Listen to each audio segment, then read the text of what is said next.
예. 여러분들이 그 동영상 강의를 듣다가 보니까 오프라인으로 들을 때는 이렇게 3시간 동안에 듣는 거기 때문에 충분히 진도가 처음부터 이렇게 끝까지 한 챕터씩 할 수 있는데, 동영상을 듣다 보니까 25분짜리를 이렇게 3개로 여러분이 듣게 되다 보니 진도가 혹시 안 맞을 수가 있어요. 그래서 예를 들어서 지난번에 3장이다 했는데 3장을 이 챕터를 다 못 띄고 그리고 이렇게 4장을 지나갈 수가 있습니다. 못 띈 것은 그 프로젝트를 여러분에게 이미 드렸으니까 그거를 참고로 하시고, 그 다음에 나머지는 그냥 그렇게 제가 강의 중심으로 하는 것만 여러분이 신경 써서 들으시면 될 것 같습니다. 그래서 아무런 부담 갖지 마시고 그걸 중간까지 강의를 했는데 그렇게 그걸 바꾸게 되면은 또 이제 그 주차 계획서를 또 전체를 다 바꿔야 돼서 다 못 듣더라도 그 파워포인트 나머지 자료를 여러분이 활용하시면 되겠습니다. 자, 이번에 이제 또 오늘은 사회복지 행정론 제4장 사회복지 조직에 대해서 여러분과 함께 하도록 하겠습니다. 이 사회복지에 있어서 중요한 게 있는데 그 중요한 것은 조직입니다. 조직을 잘 할 수만 있다면 사회복지에 많은 성공을 이루게 되는 것이고, 또 사회복지에서 이 실패도 조직에 있습니다. 그래서 여러분들이 이 조직에 대해서 지금부터 우리가 강의를 하도록 하겠습니다. 자, 이 조직에서 7개를 보려고 해요. 그러면 첫 번째는 공공사회복지 조직은 뭐냐, 그 다음에 두 번째는 민간사회복지, 공공사회복지 조직이 있는가 하면 또 민간이 하는 그 사회복지가 있지 않습니까? 그래서 민간사회복지 조직은 또 어떤 것이냐, 그 다음에 세 번째는 이 공공사회복지 조직을 이 공공에서 민영화로 그래서 국가에서 국민으로 공공사회복지 조직의 민영화에 대해서 한번 살펴보겠고요. 그 다음에 종교적 비영리 사회복지 조직을 또 네 번째는 살펴보겠습니다. 우리가 사회복지 하면은 맨 초창기에 이 교회 계통에서 사회복지가 출발을 했지 않았습니까? 그래서 이 종교 계통에서 사회복지가 이렇게 나오다 보니까 종교적 비영리 사회복지 조직도 우리가 공부를 해야 될 필요성이 있습니다. 요즘에는 뭐 불교라든지 기독교라든지 천주교라든지 기타 종교들 단체에서 사회복지 기관을 운영하는 데가 많지 않습니까? 그러다 보니까 우리가 이거 종교적 비영리 사회복지 조직도 살펴보고요. 그 다음에 사회복지 조직의 구조는 어떻게 이루어지고 있는가, 그래서 사회복지 조직의 구조에 대해서 어떻게 그 구조적으로 이루어져 있는가를 살펴볼 것이고요. 그 다음에 관료제 구조의 대안에 대해서 관료제 이 구조 대안 여기에 대해서 살펴보고, 마지막에 또 조직 문화를 살펴보도록 하겠습니다. 자, 우리가 공공사회복지 조직에서 공공사회복지 조직이라고 하는 것은, 공공사회복지 조직은 중앙정부, 그 다음에 지방정부, 여기에서 사회복지 부서와 정부 산하 공공사회복지 조직인 공공부조기관이 있어요. 그 다음에 아동복지기관이 있고요.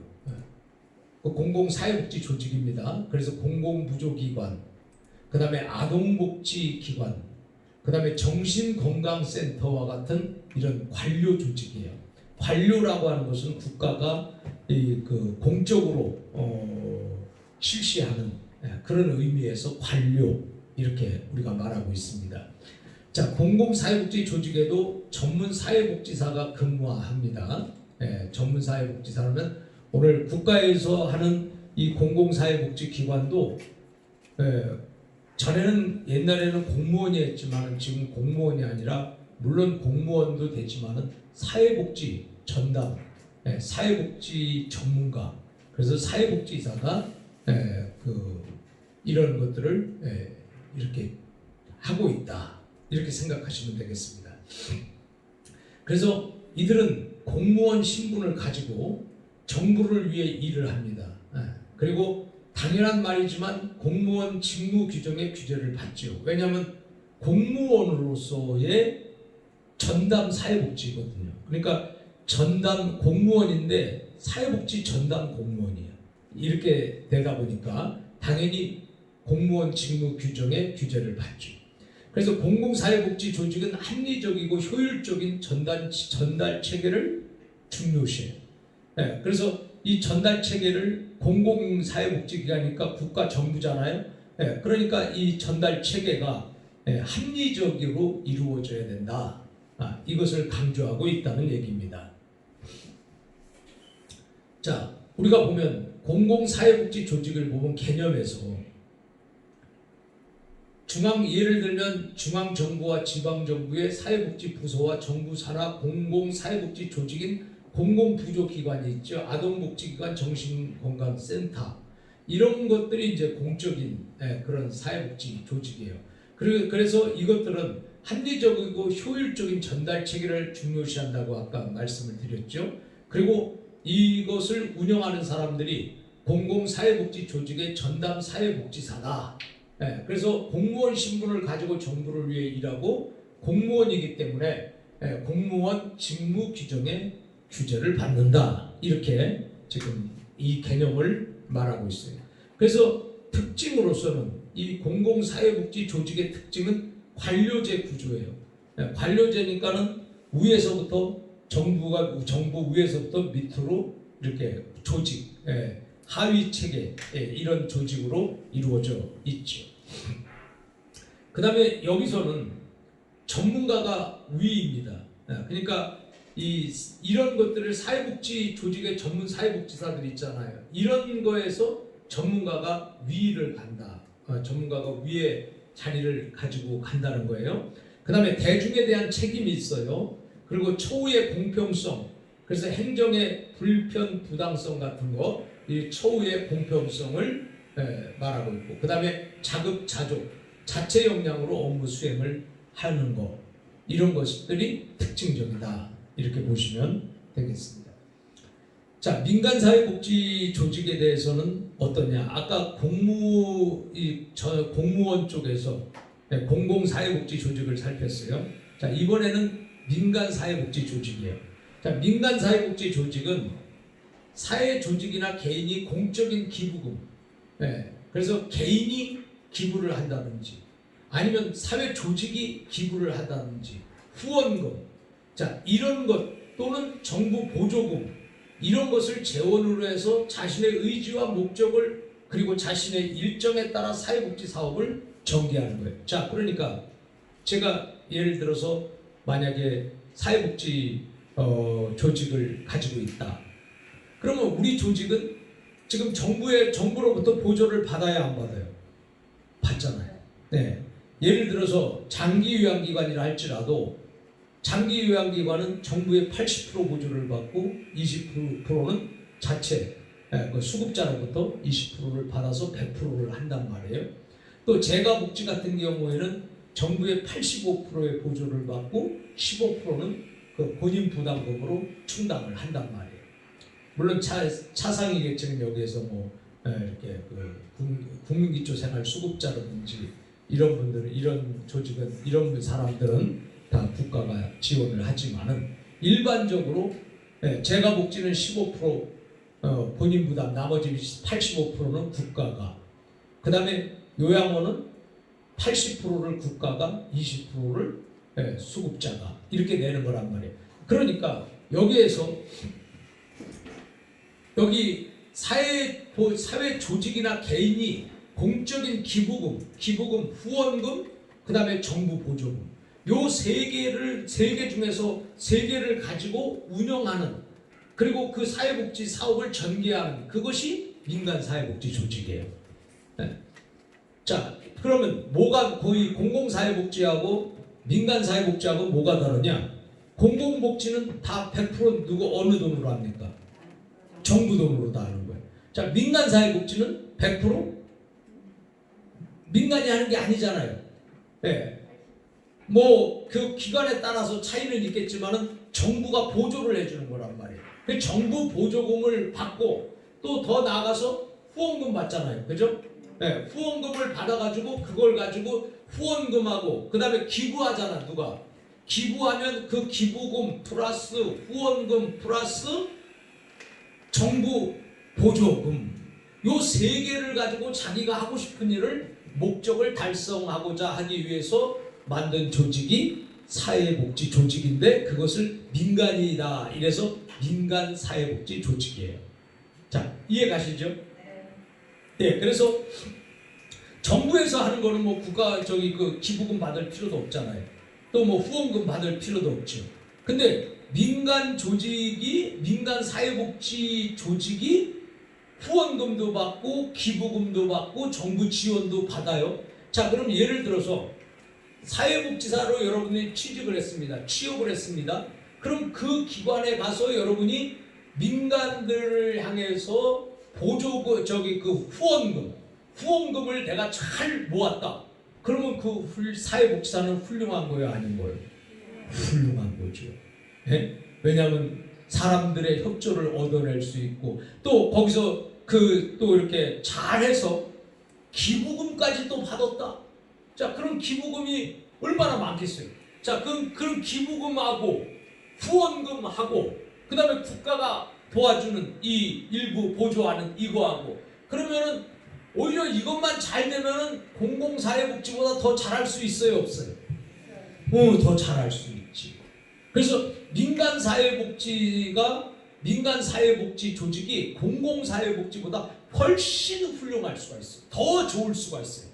단 후원금을 많이 모은다든지 기부금을 많이 이렇게 받는다든지 그렇게 될 경우에만 말입니다. 만약에 그게 안 되면 어떻게 돼? 어렵잖아. 정부가 보조해 주는 거 가지고 또 수급자한테 받는 거 가지고 그렇게 막 여유 있지가 못해요. 그러니까 오히려 공공 조직보다 더 서비스가 질이 떨어질 수가 있어요.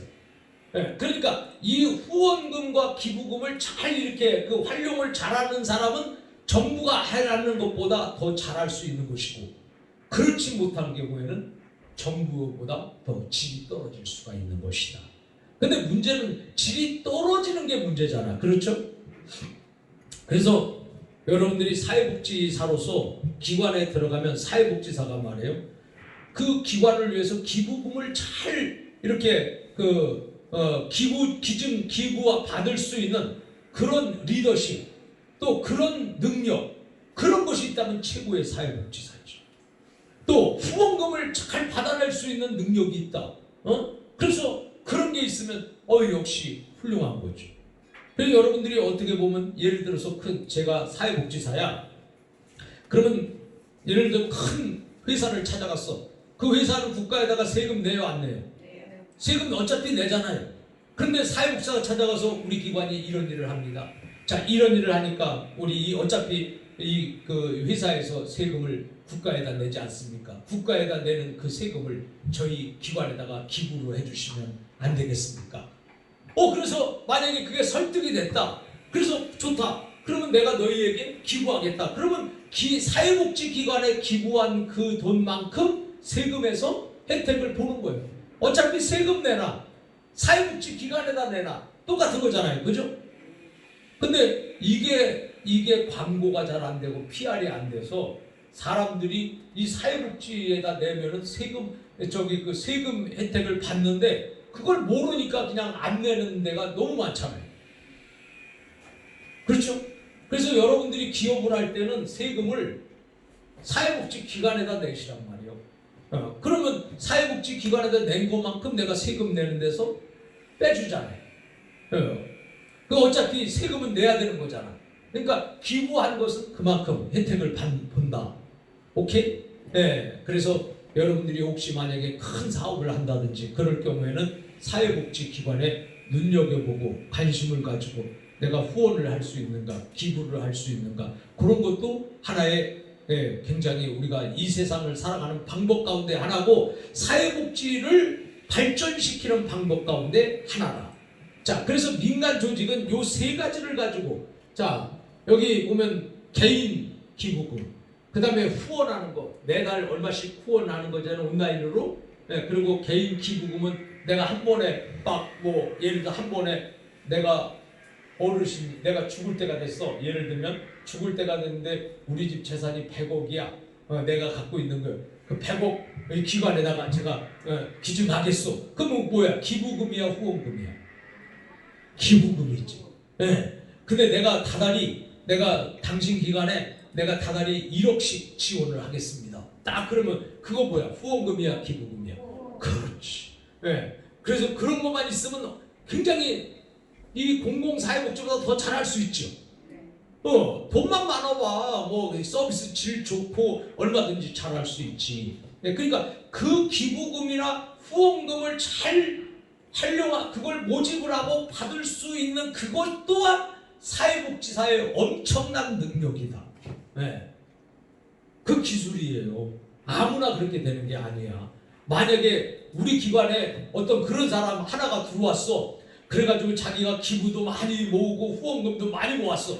그래서 우리 기관에 한 달에 그게 막 10억씩 들어오네. 그러면 어떻게? 그 사람이 우리 기관에 최고잖아. 그죠?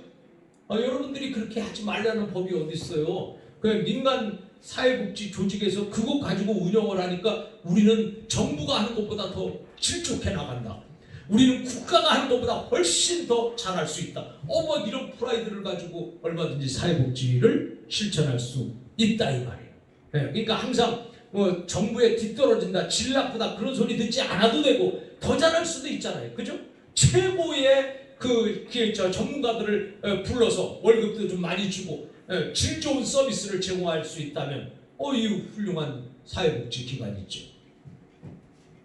자, 그래서 민간 사회복지 조직은 대부분 비정부 조직, 그러니까 정부가 아니잖아요. 그래서 비조직. 그 다음에 민간 사회복지 조직은 이게 돈 벌기 위해서 영리를 목적으로 하는 게 아니잖아요. 그 대부분 민간의 사회복지 조직은 비영리야.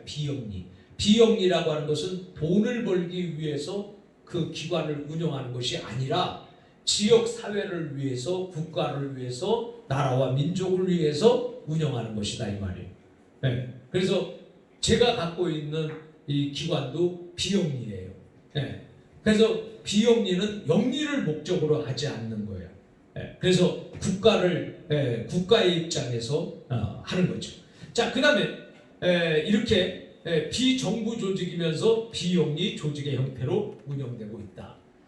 자, 비정부 조직이 바로 비정부 조직이 민간이잖아요. 그죠? 비정부 조직은 정부와는 무관한 민간 조직이다. 민간 조직이야. 민간 조직이지만 영리를 추구하는 기업 조직은 비정부 조직에 포함하지 않는다. 자, 영리를 추구하는 기업 조직이야. 이건 뭐예요? 회사죠. 회사. 그죠? 비영리. 그러니까 돈 벌기 위해서 사회복지를 하는 거야. 예를 들어서 돈을 벌기 위해서 요양원을 해. 그 다음에 돈을 벌기 위해서 재가를 해. 이 사람들은 돈을 벌기 위한 것이기 때문에 비영리라고 볼 수가 없어요. 이게 이제 영리란 말이에요. 자, 그런데 이 영리를 추구하는 기업 조직은 비정부 조직에 포함하지 않아. 그러니까 정부하고 상관이 없는 거죠. 그래서 여기 비정부 조직에도 포함되지 않는다. 자, 그 다음에 월드뱅크는 비정부 조직을 고통의 완화, 빈민 이익의 촉진, 환경의 보호, 기본적인 사회 서비스의 제공 또는 지역사회 개발을 주동하는 민간 조직으로 정의를 했어요. 월드뱅크. 자, 그 다음에 유엔은 비정부 조직을 시민이 지역, 국가, 국제 수준에서 조직한 비영리 조직이라고 정의를 했습니다. 그래서 비정부 조직을 살펴봤고요. 자, 그 다음에 비정부 조직을 여기 일반적 특징을 보면 여기 비정부 조직에는 비영리예요. 그리고 사회적이에요. 그리고 자발성이에요. 스스로 자기가 알아서 하는 거지 뭐 누가 시켜서 하는 게 아니단 말이죠. 자, 그 다음에 법적 등록을 해야 되겠죠. 자동으로. 그 다음에 독립성이에요. 독립성을 가지고 있고요. 그 다음에 합법성을 가지고 있습니다. 자, 그러면 유형에는 어떤 것이 있냐? 실행 비정부 조직이 있어요. 그래서 프로젝트 개발 목적으로 하고요. 그 다음에 대변 비정부 조직이 있어요.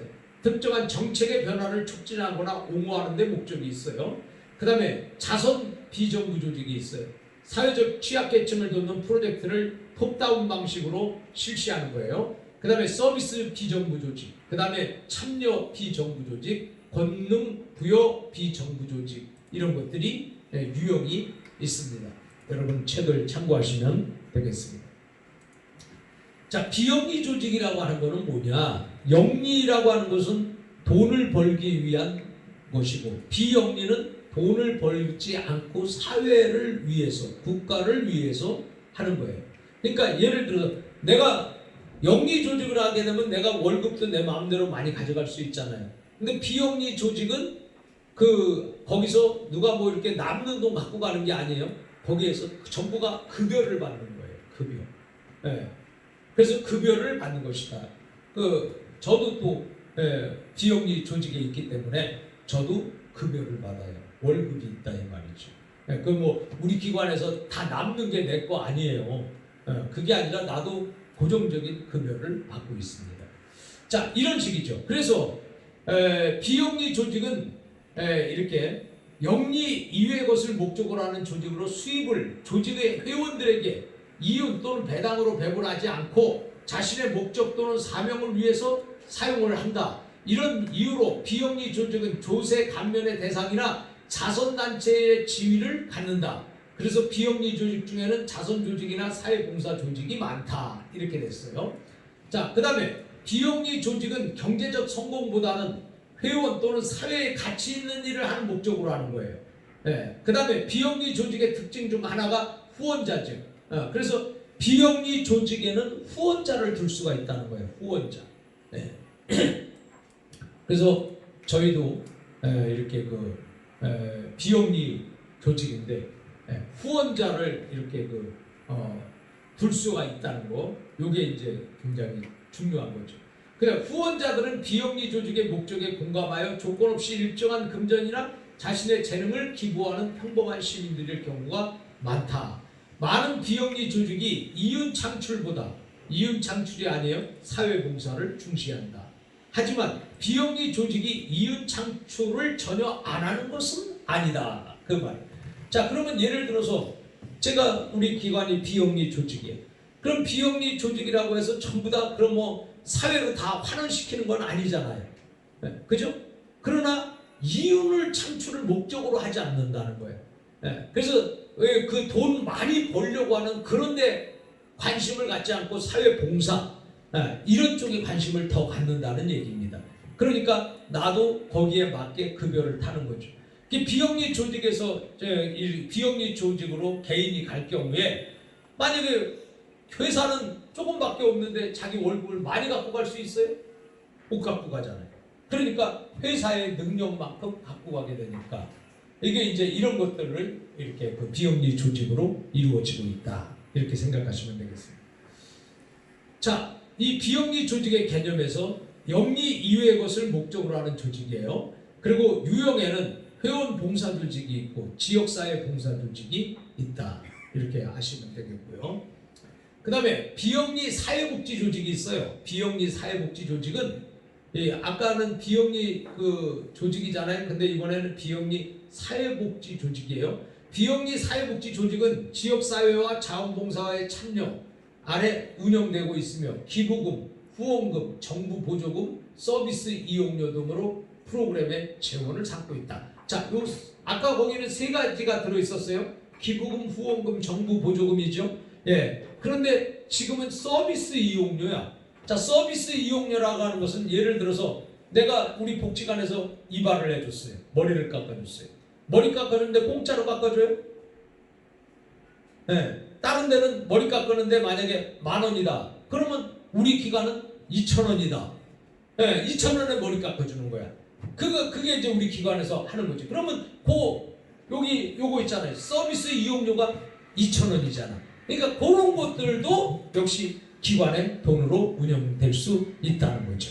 자, 그래서 비영리 사회복지 조직은 그다음에 이제 아동 보육 서비스, 정신건강 서비스, 장기요양 서비스 등 다양한 서비스를 제공하고 있다. 그래서 장기요양기관이 비영리 사회복지 조직이에요. 그 장기요양기관이 요양원, 또 그다음 뭐 있죠? 공동생활가정, 또 뭐 있어요? 복지연구, 또 재가복지, 또 뭐 있습니까? 주야간보호센터. 네, 이런 것들이 이제 장기요양기관이에요. 자, 이런 것들이 바로 비영리 사회복지 조직이다. 이들이 제공하는 서비스의 수급자는 일반인이며 누구나 다 겪을 수 있는 위기, 즉 실직, 질병이나 정신질환, 저임금, 열악한 주거 환경 등으로 고통받는 사람들이 이 사람들이 이제 수급자가 되는 것이다. 이렇게 말하고 있습니다.